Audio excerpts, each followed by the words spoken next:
जय माता दी। आप सभी भक्तों को, आप सभी भक्त मेरा प्रणाम स्वीकार करें। माता महाकाली धाम में आप सभी का स्वागत है। माता महाकाली आप सब भक्तों का कल्याण करे, आप सब भक्तों का मंगल करे। जो भी ये वीडियो देख सुन रहे हैं उन सब का कल्याण हो, सभी संसार का कल्याण हो, सभी भक्तों का कल्याण हो। जय माता दी, जय माता दी, जय माता दी। आज का जो मेरा विषय है इसमें मैं अपने बारे में बताऊंगा आप लोगों को कि मेरी जर्नी कैसे शुरू हुई और कैसी रही मेरी दिव्य दृष्टि की यात्रा, या क्या होता है दिव्य दृष्टि, कैसे खुलती है, क्या क्या अनुभव होते हैं। आज मैं वो सब आपको बताऊंगा कि कैसे मैं इस क्षेत्र में आया। पूरी जानकारी नहीं दूंगा, उसके लिए अभी समय है, पर कोशिश करूंगा आपको अपनी यात्रा के माध्यम से, जो लोग अभी इस रास्ते पे चल रहे हैं उनको पता चल सके, उनकी मदद हो सके कि क्या क्या होता है, कैसे कैसे होता है। तो मैं आपको बता देना चाहता हूँ जी, भक्ति की शुरुआत होती है देव दर्शन से। हम देव दर्शन को ही मानते हैं, पर जब मैं इस लाइन में आया था तो ज़ाहिर सी बात है, मैं अपनी बता देना चाहता हूँ कि मैं बहुत छोटी उम्र से भगवान की पूजा भक्ति कर रहा हूँ। पर बीच में कुछ ऐसे प्रसंग हो गए या कुछ ऐसे काम हो गए कि मेरा पूरी तरह से भगवान से विश्वास उठ गया। मैंने अपने जीवन के 18-19 साल तक मैंने भगवान को नहीं माना। मैं, आप नास्तिक बोल लो या भगवान को ना मानने वाला बोल लो, इस प्रकार से मैं नहीं मानता था कि कोई ऐसी शक्ति भी होती है, कोई ऐसा तत्व भी होता है। मूर्ति पूजा भी नहीं मानता था, माता भगवती भवानी को भी नहीं मानता था। व्रत जरूर रखता था, इतना था कि मैं 10 साल की उम्र से व्रत रख रहा हूँ। नवरात्रों के व्रत जो हैं, जो 2 नवरात्रे में रखता था, गुप्त नहीं रख करता था। जो 2 वैसे नवरात्रे आते हैं तो मैं रखता था 10 साल की उम्र से। चाहे मैं भगवान को मानूँ चाहे ना मानूँ, समझ नहीं आता था कि क्या होता है। जैसे कल से नवरात्रि अगर शुरू है तो एक दिन पहले मेरे मन में, पेट में पता नहीं क्या अजीब सी चीज़ होगी, मुझे नहीं पता, पर मैं व्रत रख लेता था। शायद यही भगवती भवानी की कृपा थी या यही उनकी इच्छा थी कि मैं किसी न किसी माध्यम से, साल में सिर्फ 2 दिन, दो सॉरी साल में सिर्फ 18 दिन मैं भगवान के साथ जुड़ता था, बस। उसके बाद फिर धीरे धीरे जब 18-19 साल का हुआ तो फिर अचानक एक दिन ना मेरे सामने किसी अघोरी की वीडियो है। अभी मैं कुछ काम कर रहा था अपने जीवन में, तो अघोरी थे वो, मैं नाम नहीं लूँगा, बहुत मशहूर यूट्यूब चैनल है उनका। तो उनकी जो वीडियो आई सामने, तो फिर गुरु दीक्षा का मन हुआ मेरा। उनकी जो बातें थी बड़ी बड़ी दुनिया से अलग लगी। सिद्धि, अप्सरा, जिन्न, इन सब चीज़ों के बारे में वो बात करते थे। नूरी जिन्न मैंने पहली बार उनसे सुना था कि नूरी जिन्न वो ट्रांसफ़र कर देते थे, अपनी शक्ति किसी और को दे देते थे। तब मुझे लगा कि ये क्या हो रहा है, सिद्धि ट्रांसफ़र। सिद्धियाँ भी मैंने तब पहली बार सुनी कि कोई सिद्धि होती है। फिर मैंने इसके बारे में और डिटेल में जुड़ा। मैंने उनसे फ़ोन पे बात भी की, उनसे अपॉइंटमेंट भी ली, और उन्होंने बताया, ये उनके खुद के है, कि उनका अपॉइंटमेंट का चार्जेस बहुत ज़्यादा है। वो करीब लाखों में लेते थे, मतलब मिलने का पैसे लाखों में लेते थे, क्योंकि उनके है, उनकी लेवल है इस प्रकार से, वो काम भी करते हैं लोगों के। तो मैं इस बारे में टिप्पणी नहीं करना चाहता। पर जब वो मेरे पास लाखों देने की हैसियत, मैं बहुत ही गरीब फैमिली से आता हूँ, तो तब मैंने उनसे बोला कि आप मुझे फ्री में दीक्षा दीजिए। तब उन्होंने कहा कि आप 1 करोड़ ओम नमः शिवाय का जप करके आइए। मैंने लगन से बैठ गया, मैंने कहा ठीक है। आप कहते 1 करोड़ पूरा करके आना, मैं फ्री में दीक्षा दे दूंगा। पर शायद यही एक रास्ता था। मैं उनका अभी भी आभार करता हूँ कि उन्होंने मुझे भक्ति से जोड़ दिया, क्योंकि इसके बाद दीक्षा की ज़रूरत ही नहीं पड़ी। जब मैंने 1 करोड़ ओम नमः शिवाय, वैसे मैंने किया नहीं, मैं इसका बखान नहीं करता, पर मैंने जितना भी जप किया ओम नमः शिवाय का, ओम नमः शिवाय का ही जप किया। फिर प्रथम बार जब एक अनुभव हुआ मुझे, वो मुझे बताने की आज्ञा नहीं है, माँ काली का ही अनुभव था। तो तब मैंने पहली बार जाना, कर मैं ओम नमः शिवाय का जाप रहा था। अभी भी कुछ लोग ऐसे होंगे जो कर भगवान शंकर का जाप रहे होंगे, पर कृपा उनके साथ भगवती भवानी की होगी। वो कहीं से भी चेकिंग करवाते होंगे तो उनके पास, जैसे कुछ लोग भगवती भवानी की पूजा कर रहे होंगे, पर चेकिंग वाले लोग बताएंगे कि आपके साथ बजरंगबली महाराज हैं, आपके साथ भगवान शिव का तत्व चल रहा है। तो ये सब एक साथ ही चलती हैं शक्तियाँ, ये बात हम सबको पता होनी चाहिए। तो जी फिर आगे चलते हुए, फिर मैं अपने गुरुदेव से मिला। इसके बीच में भी मैं बहुत सारे बाबाओं के उसमें आता रहा संपर्क में, ऐसी बात नहीं है। जहाँ से ज्ञान मिला मैंने ज्ञान लिया, जो जो सीखने को मिला। तब 19-20 साल मेरी उम्र थी तब। तो तब मैं करना शुरू हुआ, तब मैंने सीखना शुरू किया, पाठ करना शुरू किया। फिर अपने गुरुदेव से जुड़ा। फिर वहाँ पर मुझे, जो गुरुदेव की सबसे पहली वीडियो मेरे पास आई थी, वो मैं जीवन में कभी नहीं भूल पाता, कभी नहीं भूल सकता। रहमत अली उस प्रेत का नाम था, जो मैं मानता हूँ कि मेरे जीवन को बदल गया। मैं, चाहे वो प्रेत योनि में, अब चाहे उसकी मुक्ति करवा दी है गुरुदेव ने या कुछ भी हो गया है, पर मैं हमेशा से धन्यवादी रहा हूँ उस प्रेत का, जिसने मेरी जीवन बदल दिया, मेरी पूरी जीवन यात्रा को ही चेंज कर दिया। मैंने तब जाना कि प्रेत का अस्तित्व क्या है। रहमत अली उसका नाम मैं कभी भूल ही नहीं सकता। वो वीडियो डिलीट हो गई है चैनल से गुरुदेव के, क्योंकि पिछले कुछ चैनल डिलीट कर दिए थे। पर जब भी कभी टाइम होगा तो ज़रूर ढूंढेंगे उस चीज़ को। चलिए, ये तो अलग बात हो गई। तो उस प्रेत ने मेरा जीवन बदल दिया। जो उस प्रेत ने बताया कि क्या होती है प्रेत की सत्ता, कितना ताकतवर हो सकता है प्रेत। हाथ काट दिया था गुरुदेव का उसने चाकू से, इतना शक्तिशाली है। और बहुत ही नियम का पक्का, मतलब जो सच्चा प्यार करने वाला, जिसको मैंने देखा था मरने के बाद भी पीछा नहीं छोड़ा। ये लव का थोड़ा केस था इसीलिए। तो चलिए आगे बढ़ते हैं फिर। तो जब मैंने उसको जाना, फिर मैंने और वीडियोस देखनी शुरू की। तब पता चला कि ब्रह्मांड का, तब हमारे चैनल का नाम था ब्रह्मांड का सबसे बड़ा यज्ञ, जो हमने दिया होता था नाम गुरुदेव ने कि ब्रह्मांड का सबसे बड़ा यज्ञ चलाते हैं। तो तब बातें सुनी कि लाइलाज बीमारियों का इलाज होता है, इस प्रकार से प्रेत आपके शरीर में घर करता है। तब कंचन दीदी चेकिंग करती थी वहाँ पे, तो वो चेक करते थे, प्रीतम भैया आते थे।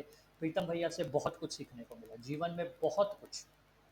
प्रीतम भैया ने इतना ज्ञान दिया है कि बता नहीं सकते हम, बहुत ही ज़्यादा ज्ञान। सब कुछ शून्य से लेकर उन्होंने बताया कि माला जपने से क्या होता है, मंत्र जाप से क्या होता है। तो अब भी जो भी लोग नए हैं उनको मेरा यही अनुरोध है कि वो एक बार, चलिए गुरु का सानिध्य मैं मानता हूँ ज़रूरी है, ऐसी बात नहीं है, पर किसी एक मंत्र को पकड़ लें, जो मूल तत्व जिसके लिए आप इस वीडियो में बने हुए हैं। मेरी जीवनी से आपने क्या लेना है, तो आप जिस काम के लिए इस वीडियो में आए हो, आप एक मंत्र को पकड़िए। मेरा हाथ जोड़कर आपसे करबद्ध निवेदन है, हाथ बांधकर आपसे निवेदन करता हूँ कि एक मंत्र को पकड़िए, मंत्र को बार बार मत बदलिए, एक ही देवता को पकड़िए। हर एक देवता सक्षम है। ये मत देखिए कि आज आपको वो धाम की वीडियो अच्छी लग रही है तो आप वहाँ चले गए। मैं पिछले 6 से 7 साल, 27 मेरी एज है, तो पिछले 7-8 साल आप लगा लो, पिछले 7-8 साल से मैं एक ही धाम से जुड़ा हुआ हूँ, एक ही गुरु से जुड़ा हुआ हूँ, एक ही जगह से जुड़ा हुआ हूँ, और एक ही मंत्र को पकड़ा हुआ है। हालांकि धाम में हमारे गुरुदेव मंत्र अलग अलग देते रहते हैं, न्यास विनियोग देते रहते हैं, हमने उसकी भी साधनाएं की हैं, ऐसी बात नहीं है। साधनाएँ अलग-अलग मैं करता रहता हूँ, पर जो मूल मेरा मंत्र है, जो मैं 24 घंटे जपता हूँ, वो एक ही है, जिसकी वजह से मैं लोगों की चेकिंग कर पाता हूँ, जिसकी वजह से मैं लोगों के बारे में देख पाता हूँ कि ये क्या पूछने आए हैं, क्या चाहते हैं, किस प्रकार से अपना, और जिस मंत्र से मैं लोगों का इलाज कर पाता हूँ, वो अलग है, वो यज्ञ की पद्धति है। वो यज्ञ विधि से हम लोगों का इलाज करते हैं, जो हमारे गुरुदेव की बनाई हुई, गुरुदेव की सिखाई हुई है। और यज्ञ का काम है पताल से भी तत्व को उठाकर ले आना। यज्ञ की पद्धति सबसे सूक्ष्म पद्धति है, जो कि जड़ से प्रेत को और प्रेत आदि तत्वों को खत्म करती है। कुछ लोगों को समय लगता है यज्ञ की पद्धति, मैं फिर वही बात बताता हूँ कि तीव्रता नहीं है इसमें, ये स्लो काम करती है, पर काम पक्का करती है। क्योंकि रोज़ रोज़ आप हवन में नहीं बैठ सकते, किसी लोगों के 11 हवन होते हैं, किसी के 15 हवन होते हैं, इस प्रकार से किसी का 5 में भी काम हो जाता है। तो ये सब चीज़ें देखनी पड़ती हैं, कैसे कैसे काम होता है। जब आप करोगे आगे तो आपको पता चलेगा। आज कुछ और बातें बताऊंगा दिव्य दृष्टि से जुड़ी हुई। अब क्या होती है दिव्य दृष्टि? देखिए, भाव दृष्टि होती है, दिव्य दृष्टि होती है, कर्ण दृष्टि होती है, ठीक है जी, कानों की जिसको बोलते हैं, और वचनों की एक दृष्टि होती है। आप इस सबको दृष्टि बोल सकते हो। एक मानसिक दृष्टि भी होती है। तो ये 5 दृष्टियाँ, ये मैंने, ये कहीं शास्त्रों में नाम नहीं है, ये मैंने अपने अनुभव से बनाए हैं। देखिए, सबसे पहले मानसिक दृष्टि आपको समझाता हूँ। मानसिक दृष्टि क्या है? एक तो दिव्य दृष्टि अलग हो गई, मानसिक दृष्टि, मन से ही किसी ने आपको नाम बताया और आपके दिमाग में वो विचार आ गया कि इसको ये बोल दो, वो होती है मानसिक दृष्टि। फिर भाव दृष्टि के ऊपर आएंगे। भाव दृष्टि, जो आपको सामने वाले को देखकर आपके मन में भाव आ रहे हैं, चाहे क्रोध का भाव हो, प्यार का भाव हो, करुणा का भाव हो, अ, गलती जैसे ग्लानि का भाव हो। तो ये जो जितने भी भाव हैं हमारे, इन सब से रिलेटेड जो दृष्टि होती है वो होती है भाव दृष्टि। ये सब भाव दृष्टि से ही है। भाव दृष्टि से आप लोगों का पर्चा बना सकते हो, भाव दृष्टि से आप लोगों के बारे में जान सकते हो, बता सकते हो। इसके बाद कर्ण दृष्टि, ये सिद्धियों से काम होता है। कुछ सिद्धियाँ आपके कान में आकर, जिनको अभी भी कान में फू फू की आवाज़ आती है या कान में कभी घंटियों की आवाज़ आती है, तो वो कर्ण दृष्टि या इस दृष्टि पटल की तरफ बढ़ रहे हैं, उनको चाहिए कि और ध्यान लगाए, इन आवाज़ों को साफ करे और देवता की शरण में जाए। इस प्रकार से वो ठीक हो पाएंगे और अपना काम सुचारू रूप से कर पाएंगे। वाक दृष्टि या वाक सिद्धि जिसको बोलते हैं, जो भी वचन से बोल दिया वो सत्य ही बोलना है, वो सत्य ही निकलेगा। आपका वचन झूठा नहीं हो सकता। अगर आपने बोल दिया कि आप इतनी तारीख को बाहर चले जाओगे या आपकी बीमारी इतने दिन में ठीक हो जाएगी, तो वो होनी ही होनी है। वो जो संत होते हैं, महापुरुष होते हैं, जिन्होंने आजीवन लोगों का कल्याण किया होता है, तो उनके लिए फिर भगवान किस्मत भी बदल देता है। अच्छे गुरु के कहते हैं वचन अगर मिल जाए, तो अच्छे गुरु के कहने से भगवान किस्मत कुंडली बदल देता है, जो भाग्य में लिखा होता है उसको बदल देता है, क्योंकि महादेव भगवान के हाथ में ये चीज़ है। तो जो लोग भी जाप करते हैं और देवता को ही सब कुछ मानते हैं, उनके वचनों को सिद्ध करना देवता की मजबूरी फिर हो जाती है, या देवता का प्यार ही इतना होता है कि वो उनके वचनों को सिद्ध कर देते हैं। अब आते हैं दिव्य दृष्टि। दिव्य दृष्टि तो जी एक आप समझ लो कि आपके हाथ में फ़ोन पकड़ा दिया है, जो भी सर्च करोगे एक तरह से गूगल है, जो भी सर्च करोगे वो आपको मिल जाएगा, पूरी तरह से क्लियर, एकदम स्पष्ट होती है चीज़। ये नहीं, डाउट में नहीं होगा फिर आदमी। दिव्य दृष्टि जिसकी जागृत होगी ना, और दिव्य दृष्टि में सबसे पहले कलर दिखते हैं। मैं आपको बताता हूँ एक चीज़, कई बार हमें दृष्टि में कलर दिखने शुरू होता है तो हमें लगता है कि हमारी कुंडलिनी कहाँ तक है। तो भैया एक बार पहले ही बता देना चाहता हूँ कि कुंडलिनी एक साथ ही उठती है पूरी। जो वेग है, जो एनर्जी का वेग है, वो पूरे सातों चक्रों में एक ही बार प्रवाहित होता है। बस चक्रों को बैलेंस होने में समय लगता है। तो आपको लगता है कि हमारी कुंडलिनी यहाँ तक नहीं जी, कुंडलिनी मूलाधार से लेकर ऊपर तक पूरी एक ही दिशा में जाती है, एक ही बार में जाती है। इसमें एनर्जी का वो नहीं है। आपको कमर से फील होगा ऊपर तक, पूरे ऊपर तक चढ़ जाएगी। हाँ, आगे चक्रों को बैलेंस होने में, चक्रों को अनलॉक होने में समय लगता है। चक्र आते एक ही सीध में है सारे। ठीक है जी, फिर चक्र बैलेंस होते हैं, फिर आप जब ध्यान करते हो, जाप करते हो, तो दिव्य दृष्टि खोलने के लिए मेरा आप सबसे यही सुझाव है, क्योंकि अब जरूरी हो गया। आप सब लोग पारलौकिक जगत को देखिए, दिव्य दृष्टि को अनुभव कीजिए, दिव्य शक्तियों को अनुभव कीजिए। कुछ नहीं करना जी, 24 घंटे एक मंत्र पकड़ना, उसका जाप करते रहना पूरा दिन। मानसिक करो, वाचिक करो, उपांशु करो, जैसे भी करो, आपकी इच्छा है। और 3 घंटे एक आसन पर बैठकर आपने जाप करना है। मानसिक कर लोगे तो बहुत बढ़िया रहेगा। मानसिक होता है मन में जाप। 3 घंटे बैठ के आपने जाप करना ही करना है। एक एक घंटा बैठ सकते हो, 2 घंटे 1 घंटा बैठ सकते हो, या लगातार 3 घंटे भी बैठ सकते हो, जैसे आपको ठीक लगे। आधा आधा घंटा करके 6 बार में भी बैठ सकते हो, इसमें कोई परेशानी नहीं है। पर 3 घंटे आपने जरूर बैठना है। माँ भगवती भवानी आपका कल्याण करे। 3 घंटे रोज बैठोगे आसन पर और 24 घंटे उसी मंत्र का मानसिक जाप करते रहोगे, तो बहुत शीघ्र आप देखोगे दृष्टि में कंपन होगा, दृष्टि फट कर खुल जाएगी।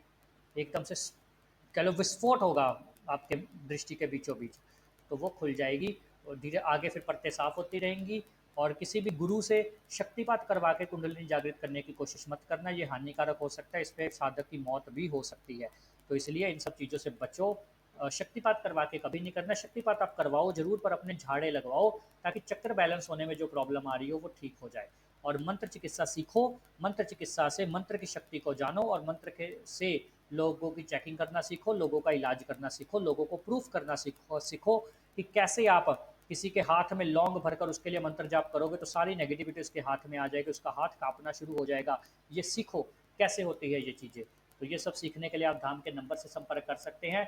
माता भवानी आपका कल्याण करे। यही मेरी यात्रा थी। इसके आगे और भी बहुत कुछ मैंने नहीं बताया, पर अगर आप जानना चाहोगे तो ज़रूर आपको एक बार सामने आकर बताऊंगा। तब तक के लिए आप सब लोग जुड़े रहिए महाकाली धाम के साथ, सीखते रहिए, सिखाते रहिए, गुरु बनते रहिए और गुरु बनाते रहिए। जय माता दी, जय माता दी, जय माता दी।